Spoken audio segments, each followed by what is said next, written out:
We now move on to our next panel, which is looking at the future of Europe.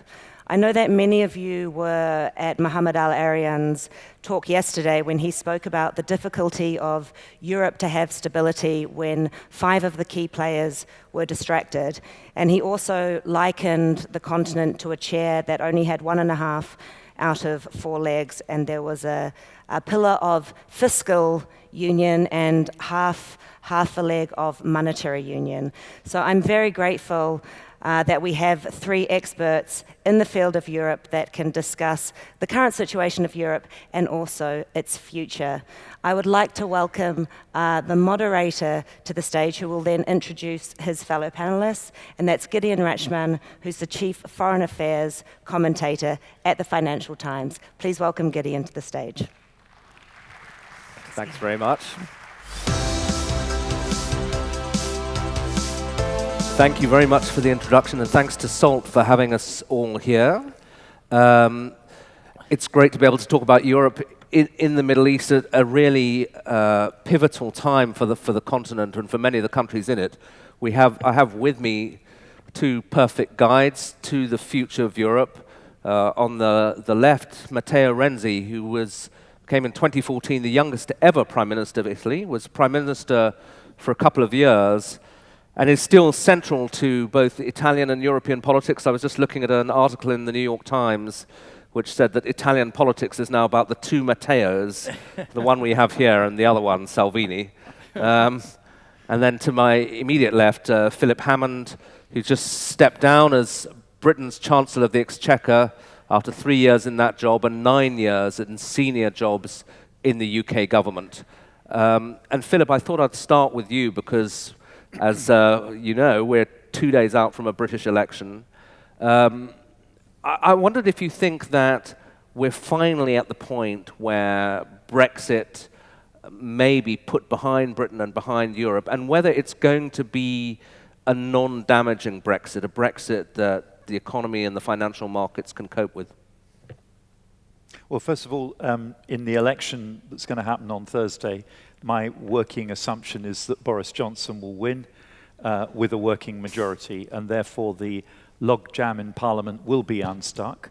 So in the most simplistic sense, Brexit will be done. He'll force through the deal that he agreed with the European Union in September with a Northern Ireland-only backstop arrangement. But the challenge for him, and the political challenge in the UK, is that isn't really the end of a process. That's the beginning of a process, because that gets us out of the European Union.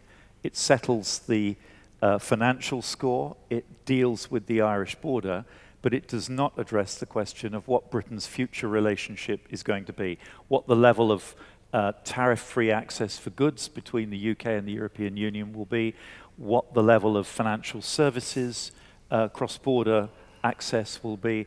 All of that has still to be negotiated, and there's a massive discrepancy between what British politicians who are pro-Brexit claim to believe is possible. We can get this all done in a few months, and it's going to be a great arrangement that allows us essentially to carry on exactly as we are now, and what European Union politicians expect and believe, that it will take many years to agree a future relationship, and that relationship will necessarily be significantly less comprehensive than the current single market arrangements. So I'm afraid if anyone's expecting that a clear Boris victory in the general election on Thursday will mean that in 2020 British politics returns to normal, confidence recovers, and everything goes forward, I'm afraid I think that we've got a few more bumps in the road yet as people work out what it really means to do Brexit and where we go next. And Matteo, I mean, Brexit has consumed a lot of time for the European Union over the last couple of years. Looking to the year ahead, to 2020, what do you think the dominant issues for Europe will be? Will it be Brexit, something else? Yeah, unfortunately, we lost a lot of time in the discussion, but we lost, above all, a lot of opportunities. Because, okay, now we have a world dominated by USA and China's competition, and where is Europe? Where is Europe in the most important dossier? This is the question for EU, in my view. And I think the discussion about Brexit was a great problem, of course, for London, but also for Brussels, my first consideration. About the future, okay, we live in a very chaotic world for politics. I'm Italian, so I'm really expert of chaos. But if you think about the last events in Europe, you can touch a lot of problems in Spain, for election in 4 years, in a lot of countries, minorities, government. What is the point? In my view, the real challenge will be in 2 points. The first, in economy, what could happen in Germany? Because we are at the end of cycle. After more or less 15 years, the Angela Merkel cycle will finish. Maybe in 2020, maybe in 2021, but Angela is at the end of her Chancellor experience. So, this is only a change of Chancellor, or, as I think, will be a change of economic direction. Because we cannot continue with the business model focused on the export with China and with a good commercial surplus. My view is Germany needs a great plan for infrastructure. Second point for Europe of 2020 and the rest of the years will be in France. The new referendum for Europe, okay, I hate a referendum because I lost my job for a referendum. In 2016, David Cameron lost the referendum in UK in June, but I lost the referendum in December to change our constitution. And so I don't like the referendum. But I think the next challenge for politics in Europe will be in France, 2022, because now the most important place for politics in Europe is Paris and France. And in 2022, we will have new election for presidential election in France between Emmanuel Macron and Le Pen. We don't know who Le Pen. So I think Europe is a very interesting place in this world of chaos. There are 2 most important questions: Germany for economy, France for politics. Just pick up on something Matteo said. I absolutely agree that the challenge for Europe is how does it position itself between the US and China. Already we saw in the debate over Huawei, Europe being pressured from both sides. Choose a side. You have to decide who you want to be friends with. Is it the US or is it China? But surely in this circumstance, Europe cannot afford to fragment. Whatever the future relationship between the UK and the EU economically, strategically, we as a continent have to hang together because we have little enough strategic power as it is. To fragment that further would be catastrophe for Europe. And yet Britain is in fact leaving. So Europe is fragmenting partly because of well, what we're not leaving Europe. We're leaving the European Union. But do you think we'll continue? I have some colleagues who, if they could, would like to tow the UK into the mid-Atlantic. But in the real world, Britain is going to remain part of the continent of Europe, and our defence and security is unavoidably tied up with the defence and security of Europe. Agreed, but to say, take that issue you raised, Huawei, do you think there's any prospect of the UK coordinating its response with France and Germany in the current climate? Well, in the current climate, we've got a government which is very, very keen to curry favour with the US administration. In fact, the approach of the UK government and the French and German government is not very different. It's just presented differently. And the challenge for us is to deal with the rhetoric that sometimes comes from the US administration without undermining our own economic interests. We need to roll out 5G. Yeah. And Matteo, I mean, since we're talking about China, there's some suggestion that Italy is trying to develop a special relationship with China, became the first G7 government to sign up to Belt and Road. How significant was that? Okay, really this decision was a decision of the previous government, the former government. And okay, in Italy we change a government every year. It's not a great place of stability, unfortunately. We consider the government more or less as a season of a fashion collection. Every year we change.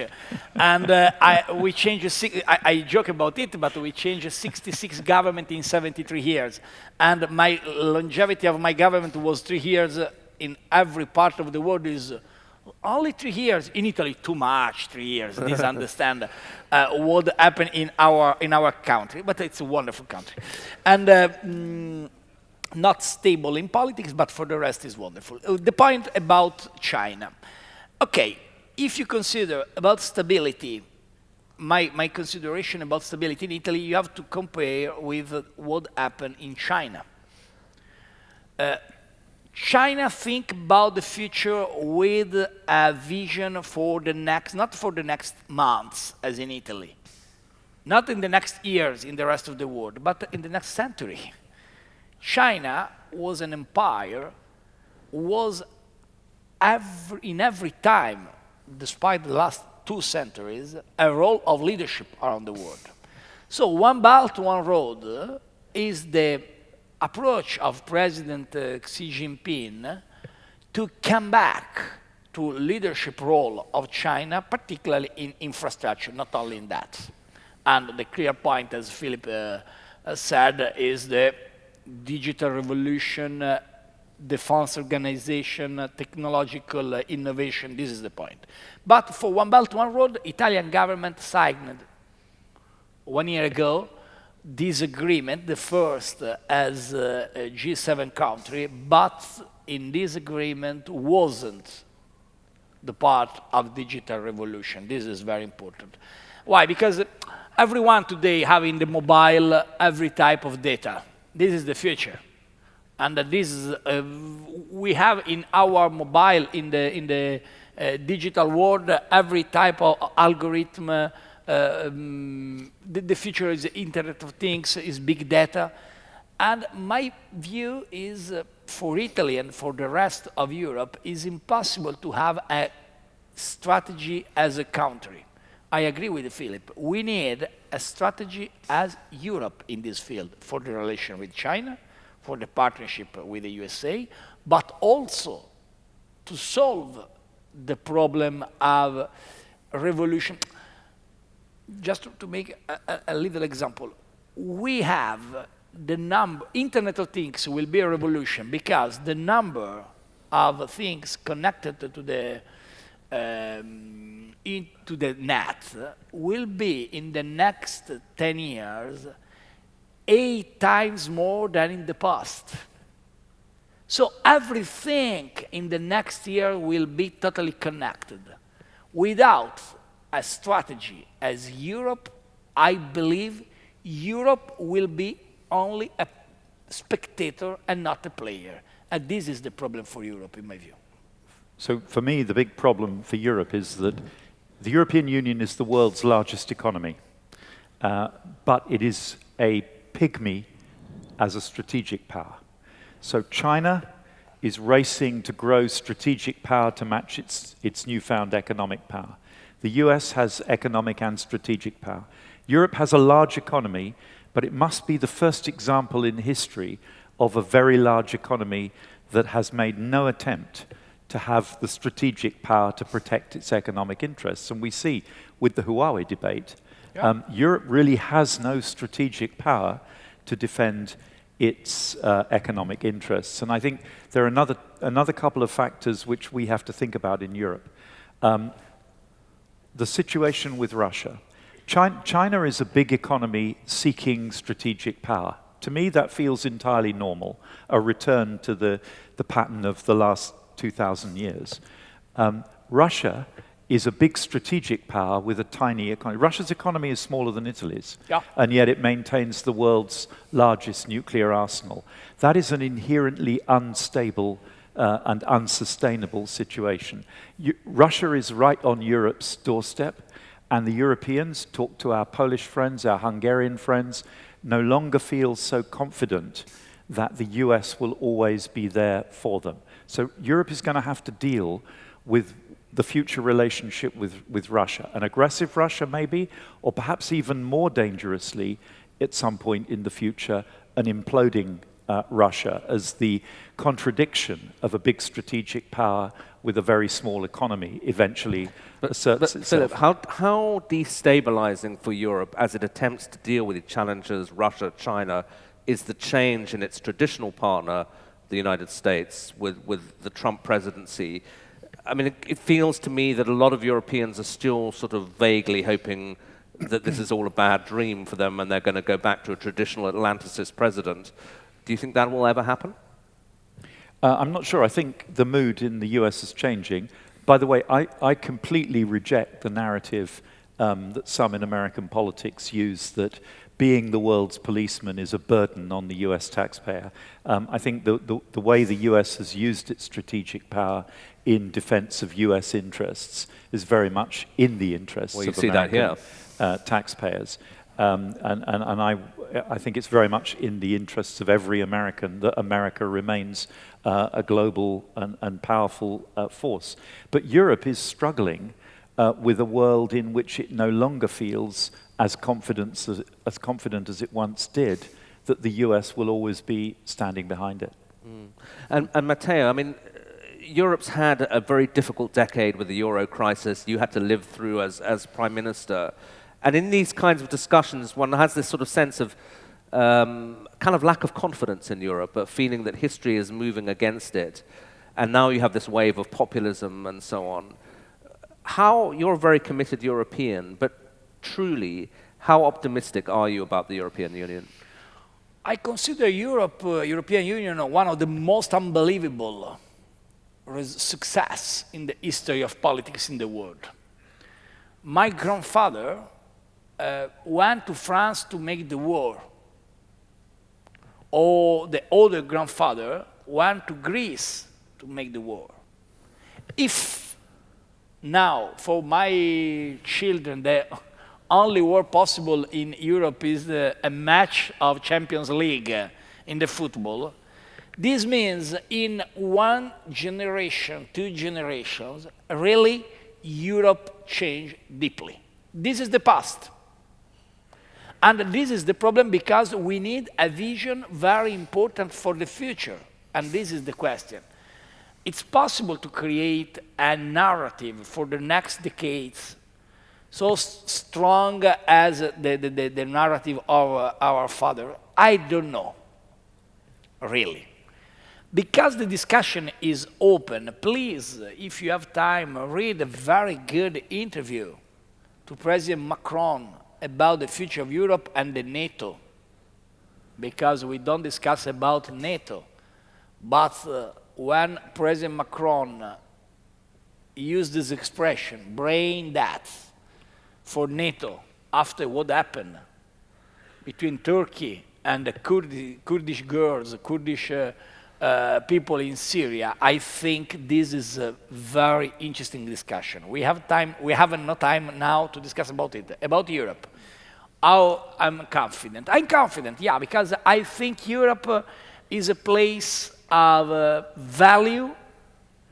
European guys are the 7% of global population, 25% of GDP around the world, and 49% of welfare around the world.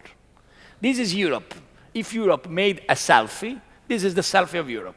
7% of the population, 25% of GDP, 49% of welfare. But in the future, we will reduce the population. We have a problem of demography in Italy and in Europe, in Italy and Germany particularly, but also in Europe. Second point, we will reduce the impact on GDP because, of course, Middle East, Southeast of Asia, China will have more importance. Also Africa, in perspective, in the next 20, 25 years. So the real question is a political question. what type of Europe we have in the mind. My view, but I'm not the former Prime Minister of Italy, I'm the former mayor of Florence, the most beautiful city around the world. My view is we have to come back to protect the values of culture, of dialogue. After Bataclan, I was Prime Minister. The terrorist attack in Paris. Yeah, terrorist attacks in Paris, November 2015. A lot of people had this reaction. We have to invest a lot of money, a lot of budget in defense, in the cybersecurity, in army. Correct. It's important. We have to fight against terrorists. Absolutely correct, of course. But my purpose as Prime Minister in Europe was, okay, for every euro we will invest in defense, security, arm, we have to invest €1 in culture, in museum, in theater, in education. This is the point, in my view, and I consider this country as a model in that debate, because if you think about the idea to open a museum of Louvre in Abu Dhabi, invest in the dialogue with the Catholic Pope, invest in ideas about dialogue and growth in culture, this is a very important point. So my view is Europe will be the place of culture and values. Without that investment, Europe will die. Okay. So the mayor of Florence says it's all about investment in culture. Quite right. Well, look, we've got about 10 minutes left, so I'd like to come back to, if you like, a kind of hometown questions about, finish on the future of Britain, the future of Italy. I mean, Philip, sort of double-headed question, because you were Chancellor of the Exchequer, you had to think a lot about the future of the City of London. We have a financial audience here. Do you think that the status of the City of London as one of the world's leading financial centres, Europe's leading financial centre, is under threat because of Brexit, or are you confident that it will retain its status?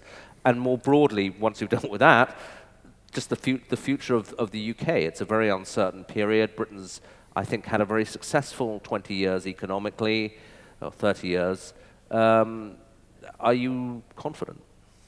Well, firstly, on financial services, yes, I am confident that London will remain a global financial services centre. It has a critical mass that ensures that that will happen. But of course, the nature of London's financial markets will change. That would have happened anyway. The growth of the emerging markets, the growth of the Asian economy means that the balance is shifting, and the focus of London is already moving towards opportunities that are arising in Asia and in other emerging markets. I think something very important's happened since 2016.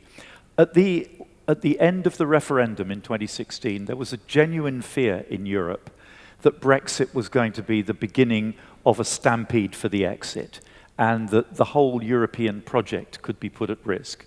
And so some quite hard red lines were drawn. No political compromise was possible. But in reality, over the last 3.5 years, what has happened is very different. Europe has recovered its political composure. There is no threat to the European Union from Brexit.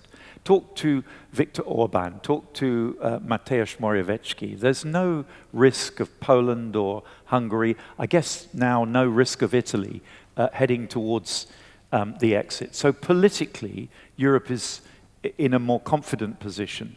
But at the same time, Europe's economy is weaker than would have been expected. So the logic of this points to the European Union being willing to carry a little more political risk in order to protect its economy. And the truth is that trying to cut Europe off from London's financial markets would be a massive own goal for the real economy of the European Union. Thousands of European businesses in the real economy depend on their local banks' access to London's wholesale markets to deliver the products that support the real economy. So I'm confident that common sense will prevail, and that we will end up with a solution that allows a continued cross-border trading between London and the European Union. And the truth is, there is no city in the European Union that can become a global financial center. The only potential candidate is Frankfurt, and honestly, the German government at federal level does not want Frankfurt to become a global financial hub for many reasons. Political reasons within the European Union, but also for reasons of the level of risk, taxpayer risk, that would imply. By the way, looking across the world at financial centers, I think Hong Kong is challenged to remain a global financial center. I think, to be perfectly honest, Singapore is going to find it increasingly difficult in the future to resist the geography, the proximity to China, the scale of Chinese money that is flowing into Singapore to remain a truly independent financial center. I think London and New York are the only two really global long-term financial centers. Okay. Matteo, I'm interested in your broader thoughts on Europe, but specifically on Italy. I referred to that article saying Italy is now a story of two Matteos. Neither of you currently in government. Salvini outside, but still very popular, according to the opinion polls. You founded a new liberal party, which sounds like a great initiative, but you look at the future of the center and of liberalism in Europe, I must say my concern would be that still the force is still with the populists, with the Salvinis and so on. Do you think that the other Matteo, Salvini, will come back and become Prime Minister of Italy? We can joke about it because in Italy everyone come back with this change of every year. And okay, the question is very important. What is populism today in Europe is not easy to have an answer for that. But the results in Europe are worse than expectations. Because if you think about the last European election, 2019 May, the numbers of MP in Brussels, in Strasbourg, in European Parliament, with Marine Le Pen, with Madame Le Pen, and with Mr. Salvini, are 9.4% of global Parliament. So not great attention from newspaper, from debate, but the level of the presence in European Parliament are not so important. In Italy, the situation is that we try with the referendum of 2016 to transform Italian democracy in a democracy similar to alternative democracy, as you remember what happened in France, the UK, and unfortunately, we have a proportional system, and we continue to have this proportional system. So the level, the level of consensus of Salvini is good because it's 30% according to the poll, 32, 33%, but not sufficient to create a government alone. And the next election will be in 2023. So everything could happen, but in my view, we'll have two different ways. The first, in the next years, Matteo Salvini will become more prudent about the future of Europe. He transformed himself, this is my prediction, in a conservative leader and not a populist leader. So he will accept in the next years a transformation. Please remember during an interview to the question, are you available to vote for Mario Draghi as President of the Republic? Mario Draghi is the former ECB and the President and maybe one of the most important European leader in the last decade. So Salvini gave this answer, why not? So he transformed himself. This is very interesting. The second point is we have an unbelievable situation in Italy because we are a good car with a bad driver. And for the people who love Formula One, you know very well, you close every year the Grand Prix. The economy is rich of a small and medium enterprise, very interesting, very interesting. We have a lot of opportunities, not only for food, wine, and holidays, but for economy, artificial intelligence, Internet of Things, robotics. The problem is the lack of stability for the governance, and this is the question. Populism, in my view, and I finish with that, what is populism? We discussed a lot about artificial intelligence, okay? Artificial intelligence is the future, everyone, it's correct. I consider populism exactly the opposite. Is not artificial intelligence, populism is natural stupidity. And this, I think, we have to fight against that. Thank you. Okay. Well, that's a great line on which to end. So, Matteo, Philip, thank you both very much for joining us on stage. Thank you. Grazie. Thank you.